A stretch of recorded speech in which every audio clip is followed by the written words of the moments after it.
The last 3 years of war have shown no mercy to either side.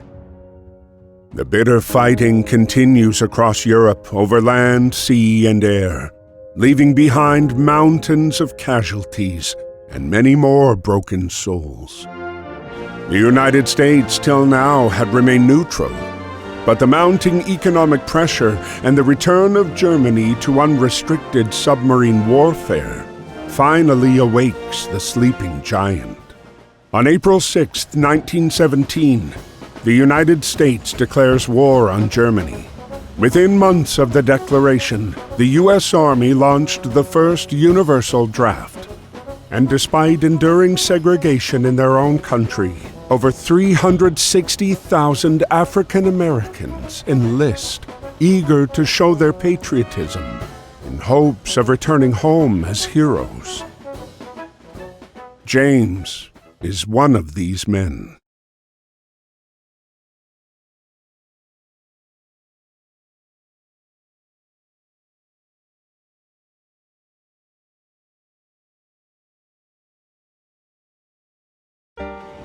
Dear Brother James, I hope this letter finds you well and that working at the docks is not too backbreaking.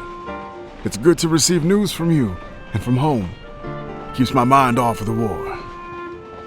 We wallow in the trenches, in the mud among the rats and the dead bodies, afraid that if we stand tall, we might catch a bullet. But if you take anything from my letter, I want it to be this. Do whatever you can to stay away from this madness. You followed me everywhere when we were kids. But please, don't follow me here, James. There is nothing here but misery and death. Be safe and stay home. Freddie.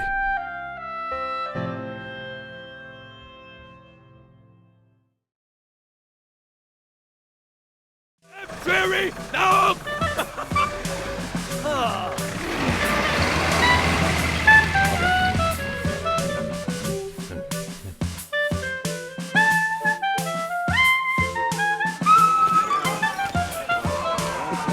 Undertaken, ready, now off! Attention! Ready, and Fury!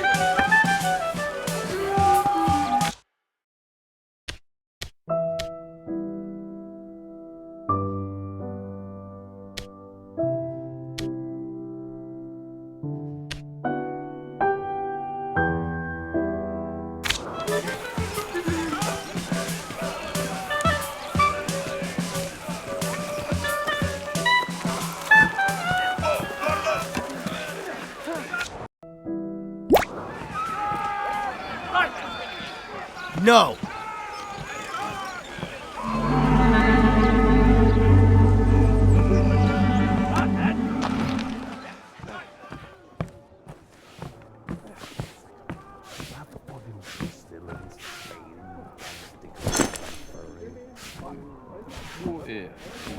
Run it.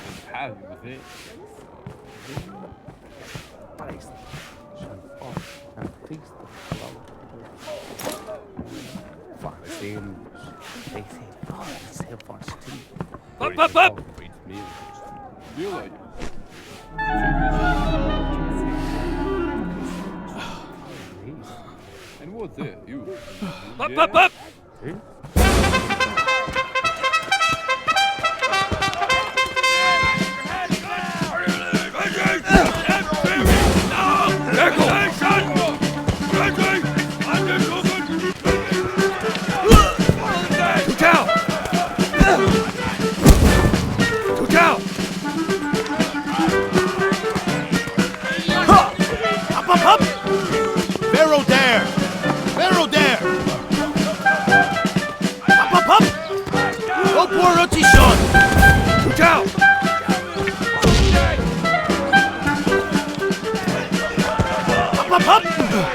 Up, up, up!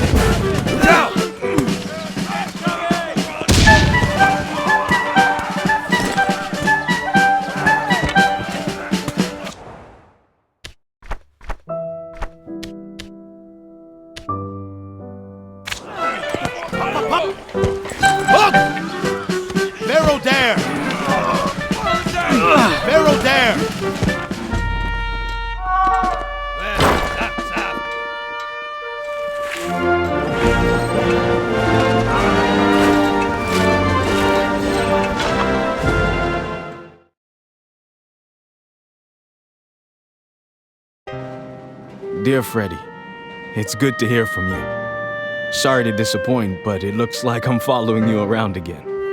I've already enlisted with the 15th New York National Guard Regiment, or the 15th New York National Guard Regiment, or the old 15th, as they call us. We're done with our training and on our way to the front. We'll sail from New York to France. We're on our way to help you win the war. But don't you worry about me. I can take care of myself just fine. Your little brother, James.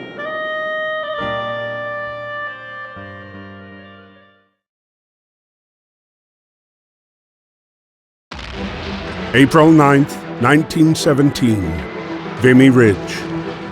This geographic stronghold, held by the Germans since the early days of the war, remained impenetrable.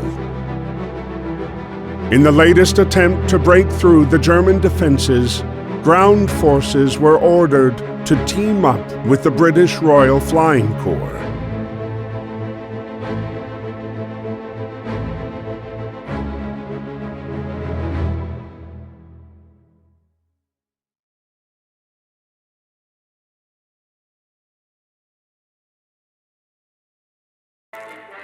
Before launching the attack, the soldiers were given a moment to write to their loved ones.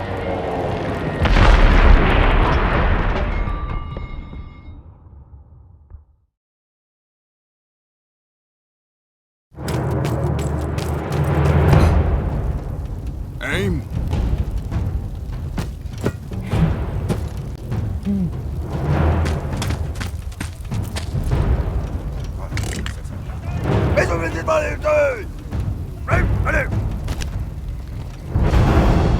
Interrupted by George's unconventional landing, Freddy soon learned that his unit was going to take part in the operation and be paired up with the peculiar British pilot, now grounded and without a plane to fly.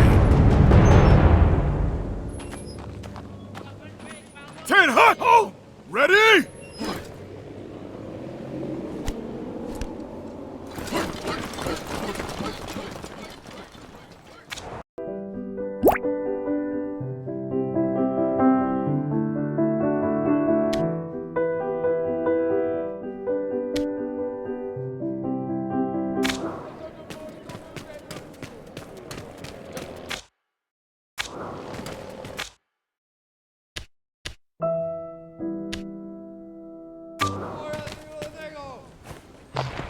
Archie!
оружие!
Сюда!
Despite his haphazard flying, George managed to pinpoint the enemy's location.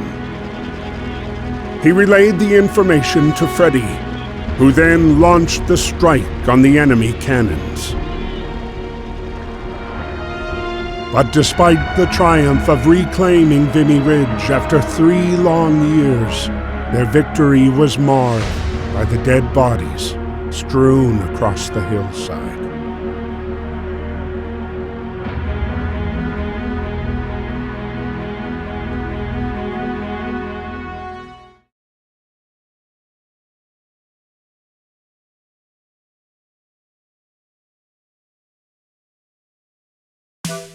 While Europe was torn apart by war, the U.S. had begun a massive mobilization in what many believed could permanently change the tide of the war.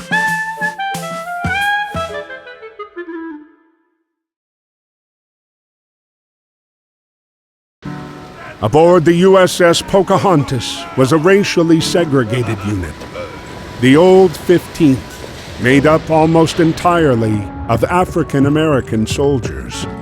These men were sailing to Europe, ready to put their lives on the line, to prove their love for a country that didn't always love them back. Dear Freddy, we're on our way to France. This is our first night at sea. But don't worry, me and the boys are ready. Speaking of the fellas, I lucked out and I'm getting on good with a fine bunch of them. There's Fidgety Lang Edwards, who never puts down his drumsticks. Jack Harris, our medic from Chicago. Joey Brass is from Harlem and plays a mean banjo. And Chef Caldwell is always cooking up stuff for us. We just have to make sure to get served before B.B. Johnson. Great guy, but he could really put it away. Well, I gotta go now. Practice is about to start and there's no jazz band without a clarinet. Stay safe. We'll see each other soon. Your brother, James.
As the Pocahontas continued to cross the Atlantic, their encounter with the German U-boat 155 brought them ever closer to the fight. Entering the battlegrounds of the war, their ship was spotted by Ernst.